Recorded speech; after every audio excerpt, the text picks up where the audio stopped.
que Jésus bénisse vos familles. ואיזה כיף לדעת שאנחנו משפחה אחת גדולה. Et c'est vraiment un grand plaisir de savoir qu'en fait, on est une famille si grande. וזה פשוט ברכה גדולה בשבילי להיות כאן ולהלל אותו יחד איתכם. Et c'est vraiment une simple bénédiction pour moi d'être ici avec vous. אז בואו נשאיר להלל ולהגיד כולנו מכל הלב שישוע הנני כאן להלל אותך. Et du coup, on va louer le Seigneur ensemble. Et la chanson, elle s'intitule Hineni Kan, je suis ici, Léa Lelotra, pour te louer. ובפזמון נשיר תבוא מלכותך יעשה רצונך כבשמיים בארץ. Et ensuite, on chantera une autre chanson, je suis ici pour faire ta volonté sur terre comme au ciel. כן, אמן, כי זה באמת, זה מה שאנחנו זקוקים בחיים שלנו, שאנחנו נרגיש את הנוכחות שלו ושמיים כבר כאן, כבר עכשיו. אמן? Amen. Après, alors, du coup, il y a vraiment ça dans notre cœur, un désir fort que nous aussi, en fait, sur terre comme au ciel, on puisse faire la volonté de Dieu. אז בואו נגיד, הנני כאן. Donc, je suis בואו ici. תעשה, הנני כאן. Je suis ici. הנני כאן. Hineni Kan, je suis ici. להלל אותך. Pour te louer.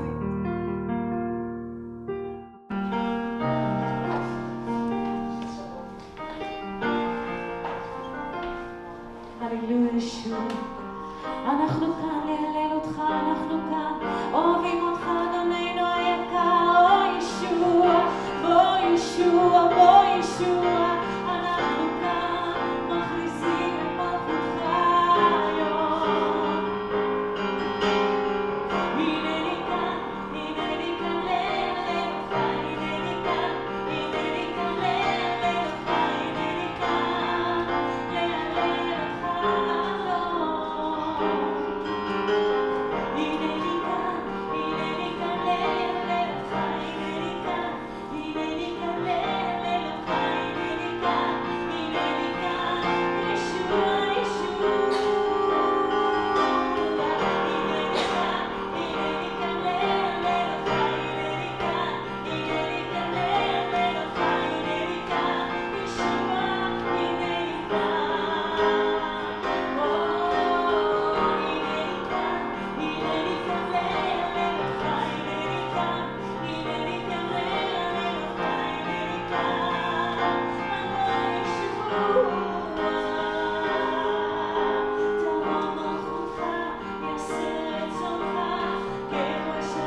שיר שיר חדש לזה אשר יושב לימינו של האב.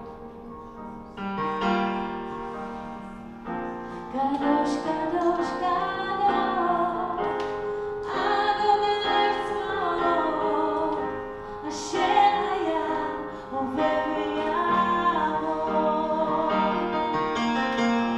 עם כל הבריאה שירה למלך המלכים, אתה כל הבורים ואינו כמוך.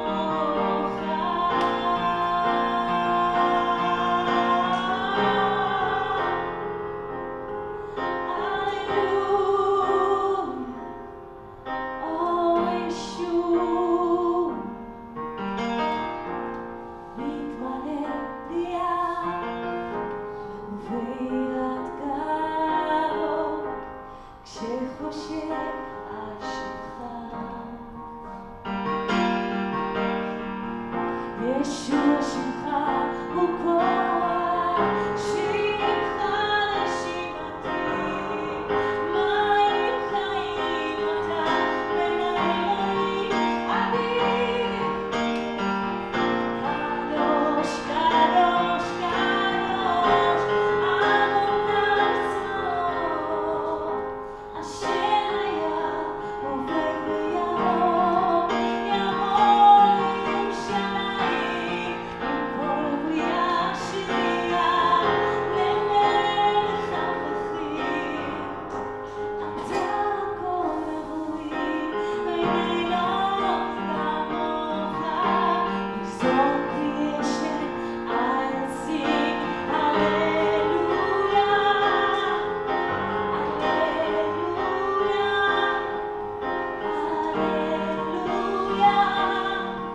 עם כל בריאה השירה הללויה לישוע, לישוע. קדוש קדוש קדוש אדוני צבאות אשר היה הווה ויעבור. עם כל הבריאה השירה למלך המלכים. אתה כל הבורים ואינו כמוך.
bonsoir, frères et sœurs, chers amis, qui venez peut-être d'autres assemblées ou qui venez, je ne vous connais pas tous, mais qui venez peut-être pour les premières fois.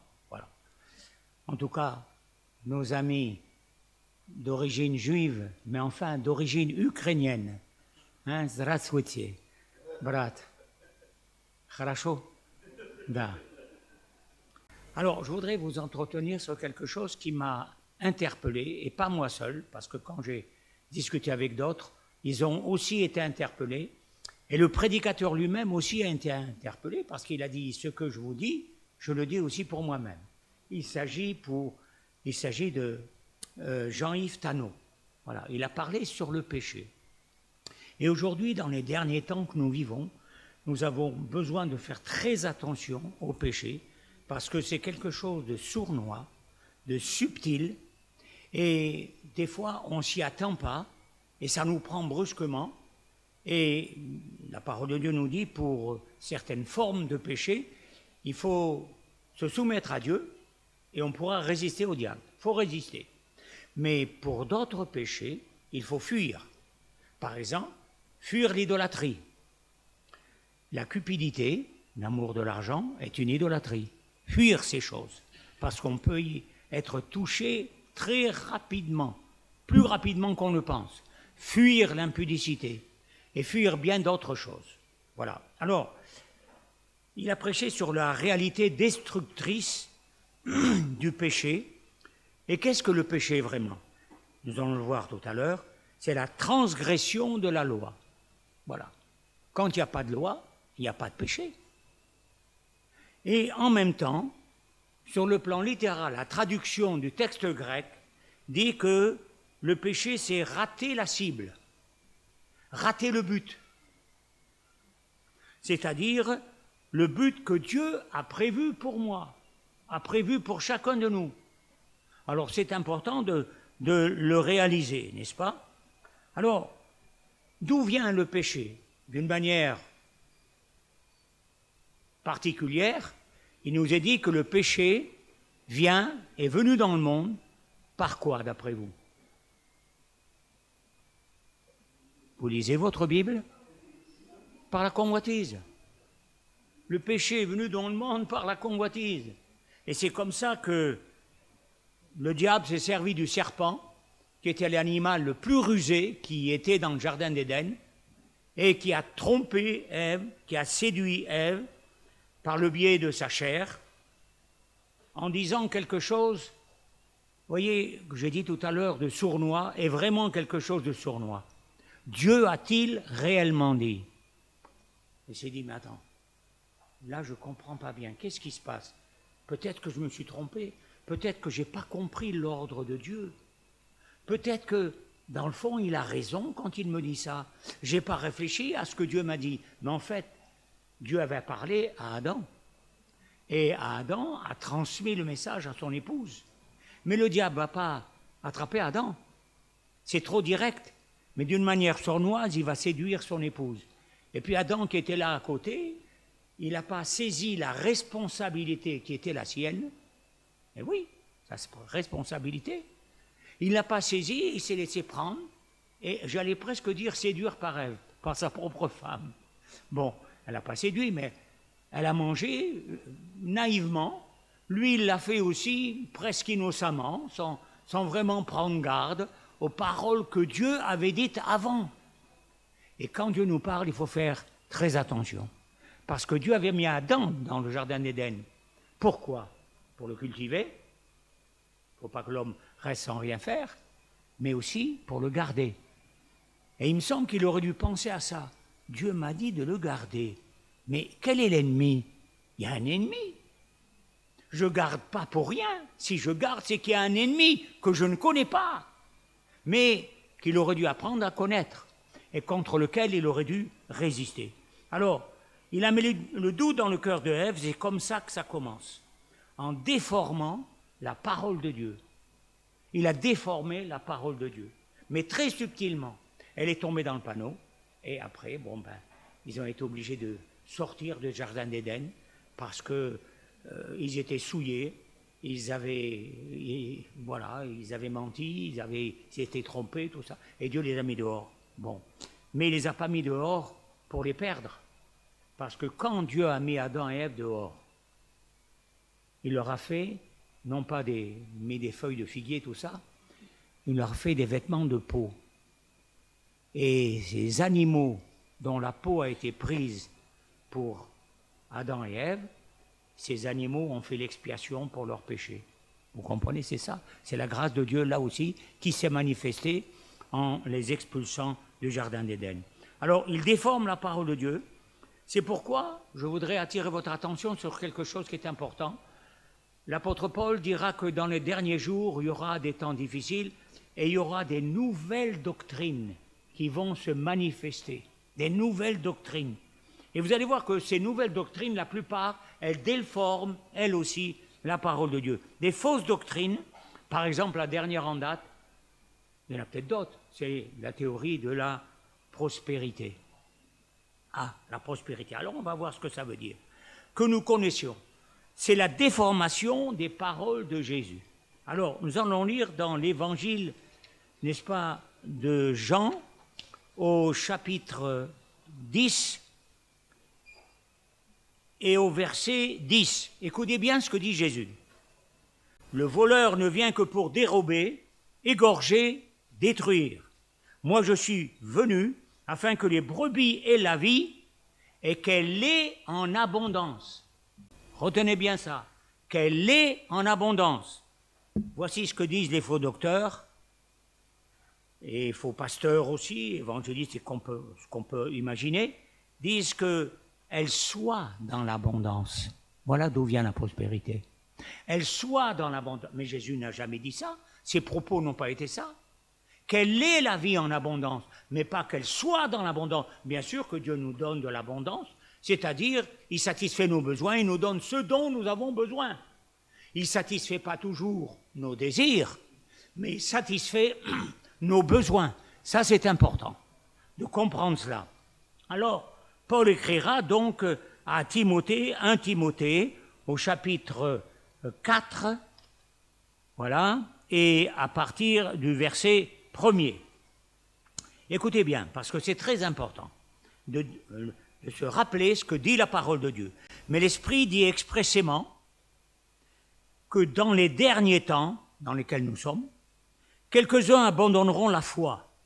Pourquoi? Pour s'attacher à des esprits séducteurs et à des doctrines de démons, par l'hypocrisie de faux docteurs, portant la marque de la flétrissure dans leur propre conscience. C'est-à-dire, ils ont perdu bonne conscience, et en perdant bonne conscience, ils ont abandonné la foi. Ils prescrivent de ne pas se marier, de s'abstenir d'aliments que Dieu a créés pour qu'ils soient pris avec action de grâce par ceux qui sont fidèles et qui ont connu la vérité. Car tout ce que Dieu a créé est bon, et rien ne doit être rejeté, pourvu qu'on le prenne avec action de grâce, parce que tout est sanctifié par la parole de Dieu et par la prière. Bon, en exposant ces choses aux frères, tu seras un bon ministre de Jésus-Christ, nourri des paroles de la foi et de la bonne doctrine que tu as exactement suivie. Repousse les contes profanes, absurdes, et là c'est marqué dans ma Bible de vieille femme, exerce-toi à la piété, car l'exercice corporel est utile à peu de choses, tandis que la piété est utile à tout, elle a les promesses de la vie présente et celle qui est à venir. C'est une parole certaine, entièrement digne d'être reçue. Nous travaillons en effet, nous combattons parce que nous mettons notre espérance dans le Dieu vivant, qui est le sauveur de tous les hommes, principalement des croyants. Alors, je retiens cette parole de Paul, et vous allez voir pourquoi elle est importante. Exerce-toi à la piété, parce que la piété est utile à tout. Mais alors, il faut expliquer ce que c'est la piété. La piété, c'est quoi? Moi, je sais ce que c'est, mais je vais regarder les termes exacts du dictionnaire. C'est la vénération et l'attachement à Dieu, ou la vénération, l'attachement aux parents. La pitié filiale, etc., n'est-ce pas? Parce que, par exemple, l'Écriture dit, celui qui ne prend pas soin, le chrétien qui ne prend pas soin de ceux de ses parents, parmi lesquels il y a des veuves, il y a des orphelins, il est pire qu'un incrédule, il a renié la foi. Ça nous laisse prendre ça. Voilà ce que dit Paul. Donc, il faut faire très attention à cela. Donc, c'est le respect, la crainte de Dieu, la vénération, l'attachement à Dieu et à sa parole. C'est ce qui nous permet également d'éviter le péché et de se laisser imprégner par la parole de Dieu. David, dans le psaume 119, il disait quelque chose d'important aussi, que nous devons savoir. « Je serre ta parole dans mon cœur, afin de ne pas pécher contre toi. » Non pas sur mon cœur, mais dans mon cœur. Voilà comment David faisait pour justement éviter de pécher. Malgré tout, bon, il a péché, c'est vrai, mais on ne sait pas s'il a écrit ce psaume avant sa faute ou après sa faute. Je pense que ça devait être après sa faute. Il mettait sa parole, cette parole de Dieu, dans son cœur, afin de se mettre en garde contre mon péché. Voilà, il disait dans un psaume, « Je me suis mis en garde contre mon péché ». Donc il faisait très attention pour lui-même, n'est-ce pas? Il avait beaucoup d'ennemis, mais il veillait sur lui-même. Et vous savez comment il a terminé? Il a terminé d'une façon glorieuse, glorieuse. Alors, nous allons lire maintenant quelque chose de très important, et nous allons voir dans l'Épître aux Hébreux, au chapitre 5 et au verset 7, et je vais vous le lire, il est question de Jésus. C'est lui qui, dans les jours de sa chair, a présenté avec de grands cris et avec larmes des prières et des supplications à celui qui pouvait le sauver de la mort. On ne pensait pas que Jésus aurait fait ça. Ça se serait fait automatiquement. Mais l'Épître aux Hébreux nous dit cela. Celui qui a écrit l'Épître aux Hébreux a eu cette révélation de la part de Dieu, ainsi que certainement tous les autres apôtres. Il a été exaucé à cause de sa piété. Il a été exaucé à cause de sa piété. Et il a appris, bien qu'il soit fils, l'obéissance par les choses qu'il a souffertes. Après avoir été élevé à la perfection, il est devenu pour tous ceux qui lui obéissent l'auteur d'un salut éternel, Dieu l'ayant déclaré souverain sacrificateur selon l'ordre de Melchisédek. Je trouve ça extraordinaire. Il a été exaucé à cause de sa piété. Cela veut dire, mais quelle piété nous avons aussi nous-mêmes? Est-ce que nous mettons en pratique ce que dit la parole de Dieu, ce que pratiquaient les apôtres, ce que pratiquait Pierre, ce que pratiquait Jean, tous les apôtres et les premiers chrétiens? Nous savons que Jésus avait une piété extraordinaire. Le matin de très bonne heure, il montait sur la montagne et là, dans la présence de son Père, il prenait des portes, il prenait une communion intime afin de pouvoir apporter tout le message que Dieu voulait qu'il apporte et afin d'apporter les guérisons à ceux qui s'approchaient de lui. Et le soir tard, alors qu'il renvoyait les foules, il prenait le temps d'aller sur la montagne et prier le Seigneur afin de se fortifier, afin de se renouveler. Jésus lui-même, il a montré l'exemple pour que nous aussi nous fassions comme lui, que nous puissions l'imiter. Notre vie spirituelle, elle dépend de cela. Ce n'est pas simplement les réunions auxquelles nous venons, n'est-ce pas? C'est une très bonne chose.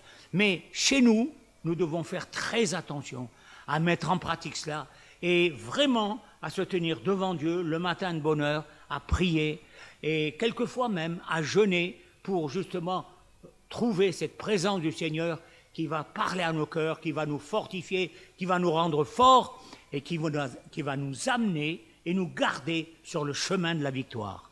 Ça, c'est important. Voilà. Le Seigneur a dit, n'est-ce pas, de faire attention et afin d'être debout le jour où le Fils de l'homme viendra prendre ton Église. Debout. Vous voyez, l'apôtre Paul dit, il dira, marchons tous d'un même pas. On marche, mais Jésus a dit, soyez debout. Ça, c'est important. Alors, j'ai trouvé un passage dans la parole de Dieu qui est très expressif concernant la piété. Alors, nous lisons dans Luc au chapitre 10 et versets 38 à 42. Voilà, il est question de deux dames, mais qui sont tout à fait différentes, bien que ce soit deux sœurs. Alors, il est écrit, comme Jésus était en chemin avec ses disciples, il entra dans un village et une femme nommée Marthe le reçut dans sa maison. Elle avait une sœur nommée Marie qui s'étant assise aux pieds du Seigneur, écoutait sa parole. Marthe, occupée à différents soins domestiques, survint et dit, « Seigneur, cela ne fait-il rien que ma sœur me laisse seule pour servir? Dis-lui donc de m'aider. » Le Seigneur lui répondit, « Marthe, Marthe, tu t'inquiètes, tu t'agites pour beaucoup de choses. Une seule chose est nécessaire. Marie a choisi la bonne part qui ne sera point ôtée. » Ah, ça c'est formidable. Marthe et Marie. Et le frère était Lazare. Et vous savez qu'un jour le Seigneur est venu pour ressusciter leur frère qui était mort depuis 4 jours et qui sentait déjà. C'est un des plus grands miracles que Jésus a fait. Et c'est pour nous montrer que lorsqu'il va venir, il pourra enlever son Église et ressusciter ceux qui n'ont seulement dans les tombes que des ossements. Eh bien, il est capable de tout transformer, tout changer. Voilà la puissance de notre Dieu. Alors, il faut le croire, ces choses-là, n'est-ce pas? Alors, Marthe, elle invite.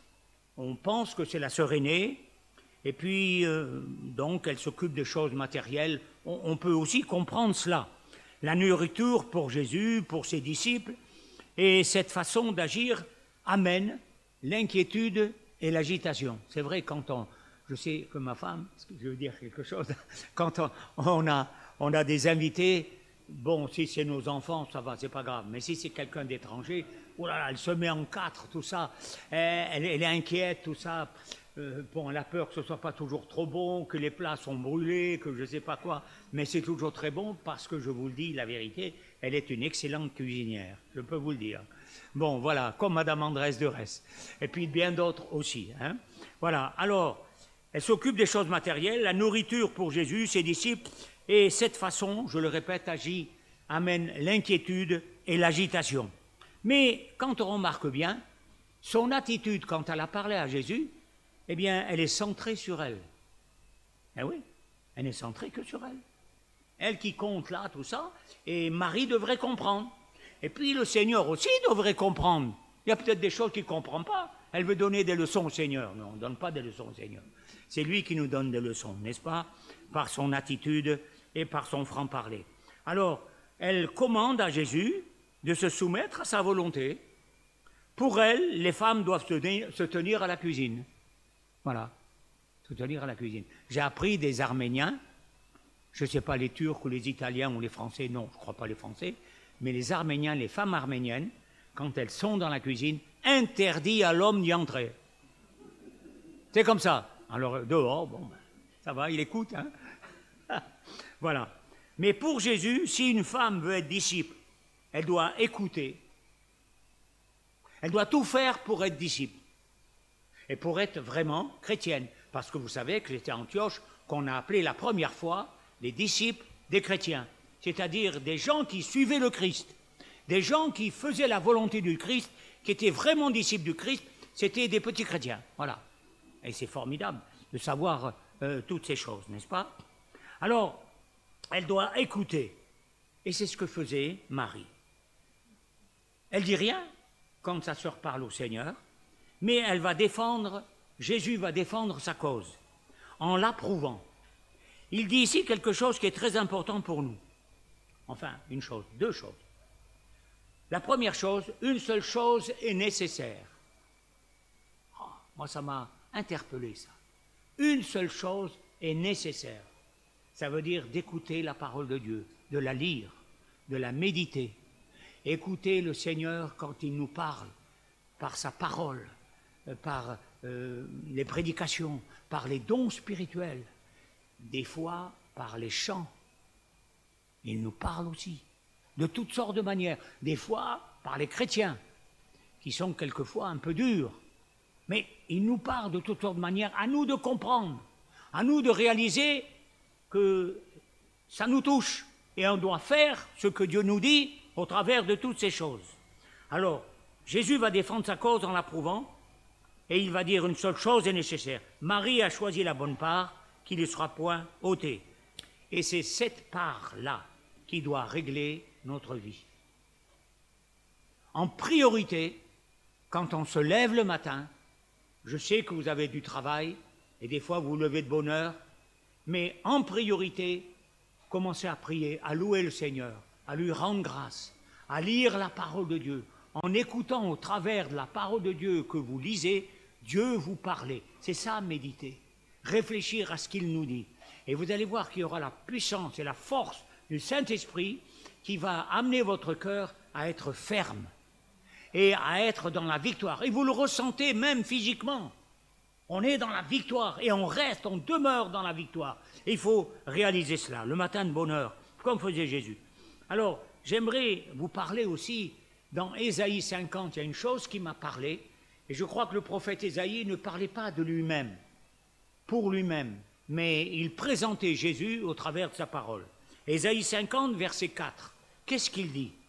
Il éveille chaque matin, il éveille mon oreille. Pourquoi c'est au singulier? Parce que c'est l'oreille du cœur. Il éveille mon oreille pour que j'écoute, comme écoutent les disciples, comme écoutent les disciples, afin de soutenir ceux qui sont abattus. On connaît des gens qui sont des fois abattus par des mauvaises nouvelles, par un deuil, par une maladie subitement qu'ils apprennent, les concernant, et par toutes sortes de choses, ou par exemple, ils ont perdu leur travail. C'est des mauvaises nouvelles. Et quand on apprend ça, eh bien, on prie le Seigneur pour la personne qui est dans cette difficulté, et puis on lui donne un petit coup de téléphone. Parce que le téléphone, on parle au téléphone, on prie au téléphone. Il n'y a pas longtemps, j'ai parlé avec Pierrette Amseli, et j'ai prié au téléphone cet après-midi avec elle. Elle était contente, elle était heureuse. Et elle m'a dit, je suis là, j'ai tout le côté gauche paralysé, et des fois la jambe me fait mal. Et je prie, et Dieu enlève le mal. Et des fois, je suis découragé. Elle m'a dit, je prie, et Dieu m'encourage tout à nouveau. Je prie 5 minutes, pas longtemps, mais je prie avec foi, et Dieu intervient. Elle est constamment dans son lit. Elle ne peut pas se lever, même si la personne qui essaye de la faire un peu marcher, n'est-ce pas? Eh bien, elle ne peut pas aller loin, il est obligé presque de la porter. Vous voyez, c'est très difficile. Et ça, depuis des années. Depuis des années, elle vit comme ça dans son lit. Elle a perdu son mari, elle est veuve donc, sa fille vient la voir de temps en temps. Alors, c'est terrible pour elle, vous voyez. Alors, c'est bien quelquefois, un coup de téléphone. Vous allez remonter le moral de ces personnes que vous connaissez. Hein. Vous connaissez des personnes qui peut-être des fois, eh bien, ont abandonné pour une raison, pour une autre, l'assemblée, une assemblée. Téléphonez-lui et dites-lui qu'il faut qu'elle revienne. Parce que si vous ne le faites pas, elle risque de perdre son âme. Et Dieu vous redemandera son âme à elle. Parce que l'Écriture le dit dans le livre d'Ézéchiel. Il faut faire attention. On est responsables les uns des autres. On doit se soucier les uns des autres. Et on doit faire le maximum pour secourir nos frères, nos sœurs, particulièrement les veuves, les orphelins. C'est important. L'apôtre Jacques le dit. Alors, il éveille chaque matin, il éveille mon oreille pour que j'écoute, comme écoutent les disciples, afin de soutenir ceux qui sont abattus par la parole de Dieu. C'est aussi ça qui nous gardera du péché. En pratiquant toutes ces choses, en vivant ces choses, on s'occupe de cela, et l'adversaire ne trouve pas un bon terrain dans notre cœur pour nous faire tomber. Parce que, en quelque sorte, on travaille pour Dieu, on l'attaque. Voilà. Et des fois, quand on n'agit pas de cette manière, eh bien, on peut ouvrir, n'est-ce pas, quelque chose, une fenêtre à l'adversaire qui risque de s'infiltrer. Il faut faire attention à tout cela. Voilà. Dans notre cœur, donc, la présence de Dieu va être là, et elle va faire fuir le diable, et nous serons dans la paix. Et Jésus a dit, c'est la bonne part, parce que c'est une part éternelle. Quand on sera dans la présence de Dieu, on sera éternellement avec lui. Bon, beaucoup pensent qu'on va chanter, on va glorifier Dieu. C'est vrai, l'Écriture dit, nous, dans l'Apocalypse, que les prières, les louanges, l'adoration va être comme le bruit des grandes eaux. Il y aura des gens de toute nation, de tout peuple. Ça va être extraordinaire, n'est-ce pas? Voilà. J'ai lu la dernière fois, certains pourcentages là, de chrétiens en Chine, il y a 1,4 milliard de Chinois. Et l'Inde, c'est à peu près la même chose, peut-être un peu plus, en chiffres normaux. Hein. Et vous savez combien il y a de chrétiens? 94 millions. En Chine, bon, ça fait 6%. Quand même 94 millions, c'est bien plus que la France, n'est-ce pas? On a 66 millions. Bon, vous vous rendez compte? Voilà. Eh bien, ils tiennent ferme malgré les difficultés, malgré les problèmes. Alors, pour terminer, je voudrais dire ceci. Demandons au Seigneur de produire en nous, comme l'apôtre Paul en parle dans l'Épître aux Philippiens, de produire en nous le vouloir et le faire. L'Écriture dit que c'est lui qui produit en nous le vouloir et le faire. Alors des fois, on n'a pas trop le vouloir, on prie. Moi, ça m'arrive des fois, je n'ai pas envie de prier, tout ça, mais je me mets à prier. Et j'essaye de prier à haute voix pour que j'entende, je lise, mais j'entende aussi ce que je dis et les personnes que je présente au Seigneur. Et puis, je vais vous dire quelque chose. D'un seul coup, il y a une force qui vient en moi et j'ai envie de prier et j'ai envie encore. Et je présente d'autres personnes et encore d'autres personnes et Dieu m'ouvre, n'est-ce pas, ce qui se passe dans le cœur, dans la vie d'autres personnes. Et ça me donne l'envie de prier encore davantage. C'est formidable, ça. Alors, on n'a pas tellement envie. C'est, je crois, l'apôtre de l'Écosse. Je ne sais pas comment il s'appelait, John Knox. Je crois c'était l'apôtre de l'Écosse. Et alors, vous savez ce qu'il disait, John Knox? Il priait facile 5 heures par jour. Mais il disait la première heure, oh là là, les combats que j'ai, j'arrive pas. On dirait que le ciel est fermé, tout. C'est impossible. Mais je persévère, je continue. Et après, l'adversaire, il lâche le terrain. Il est obligé parce qu'il s'appuyait sur la parole de Dieu. Il s'appuyait sur le Saint-Esprit, et le Saint-Esprit le remplissait. Et une reine d'Angleterre, vous savez ce qu'elle a dit de John Knox? Je crains plus les prières de John Knox que toutes les armées d'Angleterre réunies. Elle connaissait la puissance de la prière de cet homme. Alors, c'est important que Dieu mette en nous le vouloir et le faire, et que vraiment nous soyons équipés et que nous prions le Seigneur. Il faut faire cela, frères et sœurs. Sinon, nous risquons de ne pas résister jusqu'au bout, de manquer de force pendant la route. Mais Dieu renouvelle nos forces pendant la route. Quand on est fatigué, la parole de Dieu nous dit dans Ésaïe, il renouvelle nos forces. Celui qui marche, eh bien ses forces sont renouvelées. Celui qui court, ses forces sont renouvelées. La parole de Dieu, elle est vraie. Elle est oui et amen. Et je vous dis humblement, je la pratique dans ma vie de cette manière-là. Et avant de vous prêcher toutes ces choses, eh bien, Dieu m'est témoin, j'essaye de vivre ce que je vous ai dit. Voilà, j'essaie de marcher de cette manière-là afin d'être un vrai témoin du Seigneur. Amen. Voilà, on va prier ensemble. Père Céleste, j'ai essayé d'apporter ce que tu as mis sur mon cœur et de partager avec mes frères et sœurs, afin de nous mettre tous les uns les autres, moi y compris, devant la réalité des événements, la réalité de ta parole, de ton esprit. Ton esprit est avec nous comme avec les premiers chrétiens. Oh Seigneur, ta parole est toujours la même, comme pour les premiers chrétiens. Et en plus, nous avons le Nouveau Testament qu'ils n'avaient pas. Étends tes mains, Seigneur, étends tes mains de bénir mes frères, de leur faire du bien, que ta grâce soit sur eux. Fortifie-les, que celui qui est angoissé, que celui qui est attristé, que celui qui est là, qui ne sait plus comment faire, Seigneur, qui a besoin d'une réponse, apporte-lui ce soir cette réponse dans son cœur, parce que tu as un Dieu vivant, ton esprit est vivant, ta parole, elle est esprit et vie. Mets ta main, Seigneur, au nom de Jésus, fais-nous du bien, s'il te plaît. Amen.